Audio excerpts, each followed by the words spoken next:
बहुत समय पहले की बात है। विवेक नाम का एक बहुत ही अमीर व्यापारी हुआ करता था। उसकी पत्नी थी। उसकी पत्नी का नाम वंदना था। वंदना को किसी भी चीज की कमी नहीं हुआ करती थी। वंदना के पास खाने पीने पहनने के लिए बहुत सारी चीजें थी, पर बेचारे के पास कोई संतान नहीं थी।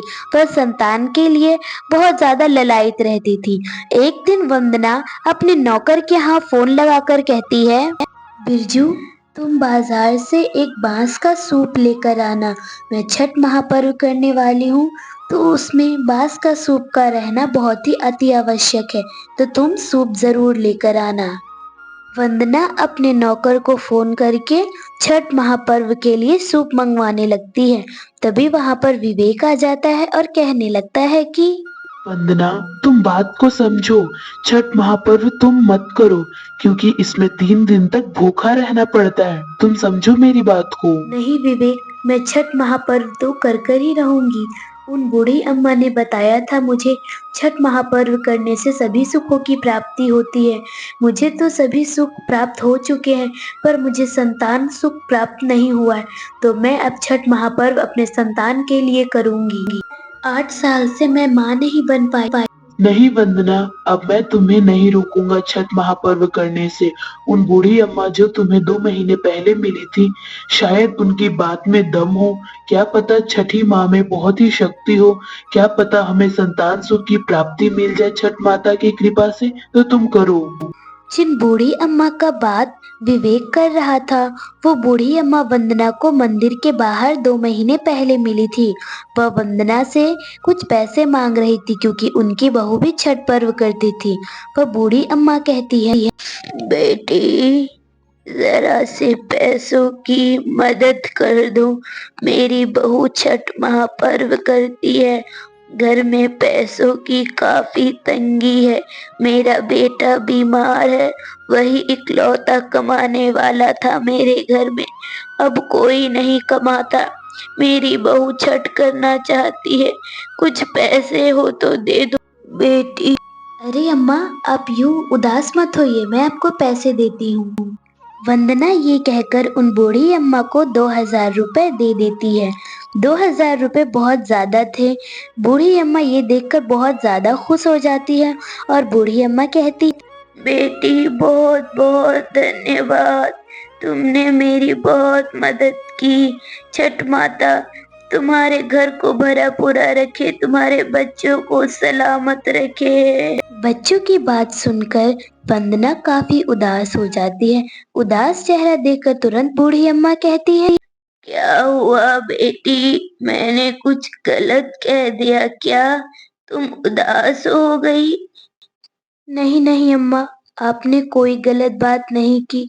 दरअसल मेरे पास तो धन धान्य खाने पीने किसी भी चीज की कमी नहीं है, पर मेरी एक भी औलाद नहीं है।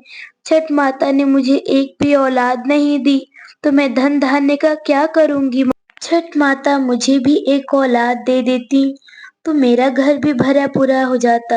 बेटी, ईश्वर ने तुम्हें बहुत ही धनवान बनाया है।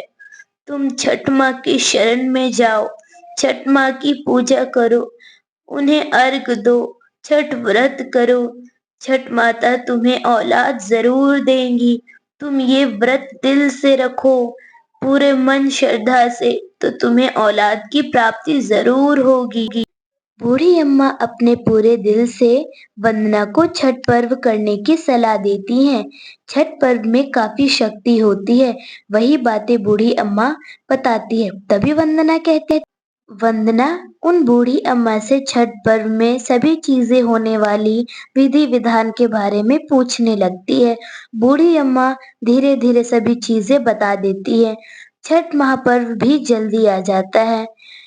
वंदना छठ करने के लिए सभी कुछ सूप में लाद कर रख लेती है और घाट पर जाने के लिए तैयार हो जाती है। वह घाट पर अपने पति के साथ पीले कपड़े पहनकर जाती है। पीले कपड़े पहनना काफी शुभ होता है। वंदना अर्घ दे रही थी सूर्य भगवान को। अचानक से अर्घ देते देते पानी का बहाव इतना ज्यादा तेज होता है कि वंदना को कुछ समझ ही नहीं आता है। वंदना अचानक से उस पानी में बहने लगती है। वंदना चिल्ला नहीं पाती है क्योंकि वह छठ माँ की प्रार्थना कर रही थी। विवेक की आंख खुलने के बाद वह चिल्लाता है। तभी वंदना तेज पानी के बहाव में जाती है, फिर अचानक से रुक जाती है। उसके मन में ख्याल आता है कि छठी माता स्वयं उसे बचा रही हैं, उन्हें गोद में लेकर और दूसरे नदी के किनारे उसे छोड़ रही हैं। वंदना ये सपना ही नहीं बल्कि यह हकीकत में ही होता है, पर वंदना को सब कुछ सपना लग रहा था। विवेक वहां पर आ जाता है और घबराहट के साथ वंदना को उसे लेकर अपने घर पे पहुंचता है। विवेक पूछता है, वंदना, ठीक हो ना तुम? अचानक से मेरी आँख खुली तो मैंने देखा कि तुम वहां पे थी ही नहीं। मैंने चारों तरफ ढूंढा पर मुझे पता चला कि तुम पानी के साथ आगे बहकर चली गई हो। मैं तो बहुत ही घबरा गया था। क्यों, कैसे हुआ, किसने तुम्हें बचाया वंदना? जल्दी बताओ, मुझे तो बहुत ही जोरों की घबराहट होने लगी। विवेक आप घबराइए मत, मुझे तो स्वयं छठी मैया ने बचाया है। मैं तो पानी के तेज बहाव से बहती जा रही थी। अचानक से छठी माता मेरे सपने में आती हैं और उन्होंने मुझे अपने गोद में लेकर दूसरे किनारे पर छोड़ दिया। मुझे तो लगता है ये सपना नहीं बल्कि हकीकत होगी, तभी तो मैं आपके सामने आज जिंदा हूँ। छठी माता की कृपा से मैं आज बच गई। वंदना सब कुछ अपने पति विवेक को बताने लगती है कि कैसे छठी माता उसकी मदद करती है। छठी माता बहुत ही जल्दी वंदना की गोद भी भर देती हैं।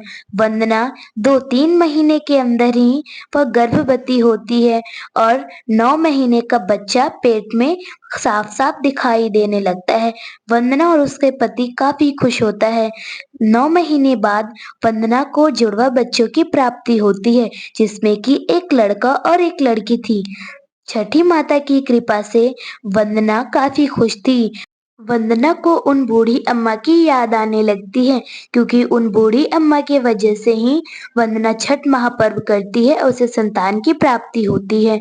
वंदना 5 साल बाद फिर से वही मंदिर के पास जाती है, तभी फिर से बूढ़ी अम्मा दिखती है। वंदना कहने लगती है, अम्मा आपका लाख लाख शुक्रिया। आपने अगर मुझे छठ व्रत करने के लिए ना कहा होता तो मैं आज बांझ ही रहती। आपकी वजह से ये औलाद है मेरी। बेटा ऐसा कुछ भी नहीं है, मैं तो छठी माँ का भेजा हुआ एक जरिया थी ताकि मैं तुम्हें बता सकूं छठ महापर्व की क्या अहमियत होती है तुम्हारे जीवन में। तुमने छठ महापर्व किया और तुम्हें संतान की प्राप्ति हुई। छठ महापर्व में बहुत ही शक्ति होती है। हाँ अम्मा, छठी मैया में बहुत ज्यादा शक्ति है। अब मैं छठ महापर्व हर साल करती हूँ। मुझे इन 2 बच्चों की प्राप्ति छठी मैया के कारण ही हुआ है।